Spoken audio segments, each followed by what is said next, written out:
Les 537 habitants de Manspac, dans le Songo, ont de quoi être fiers de leur église. À première vue, elle ressemble à toutes les autres, mais sa spécificité se trouve sur son toit. On avait un toit en amiante ciment qui commençait à donner des signes de fatigue. Il y a des fuites et comme c'est la mairie effectivement et la commune qui, avec le conseil de fabrique, de concert à la charge effectivement d'entretenir l'église, nous avons décidé effectivement de faire en sorte d'inscrire la rénovation de cette toiture dans ce qu'on appelle assez pompeusement, j'estime, le développement durable. Le nouveau toit se compose de deux parties, l'une couverte par des panneaux photovoltaïques de nouvelle génération, l'autre par des tuiles en plastique recyclées.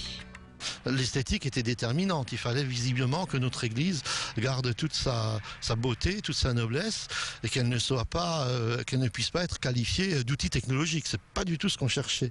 Nous, on a cherché de faire en sorte qu'elle ait une charpente et une toiture qui lui permettent d'être étanches, qui permettent d'assurer la pratique religieuse dans de bonnes conditions, mais il fallait surtout pas que ça se voit, quoi. C'est ça qu'on garde effectivement, on reste dans quelque chose de beau. Et surtout, quelque chose de beau et surtout ouvert sur l'avenir. Faire rimer écologie avec économie était la seconde priorité du maire, et ce alors même que l'ensemble des travaux s'élèvent à 300 000 €. Nous avons des partenaires qui nous ont donné un coup de main déjà, comme la région Alsace notamment, le département du Haut-Rhin qui s'est investi effectivement dans cette affaire.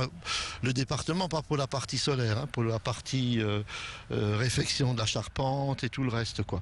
Mais toujours est-il qu'aujourd'hui, compte tenu de la production électrique de ces panneaux solaires photovoltaïques, étalés sur une vingtaine d'années, eh bien c'est un projet qui ne coûtera strictement rien aux contribuables de Manspac.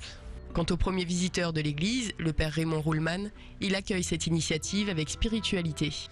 La nature, Dieu nous l'a confiée pour que nous la soignions, l'entretenions. Et dans cette optique-là, ça fait partie de la sauvegarde de la création, dont Dieu ne peut être que d'accord. Je pense, avec cette optique-là, donc il n'y avait plus aucun obstacle à lancer le chantier.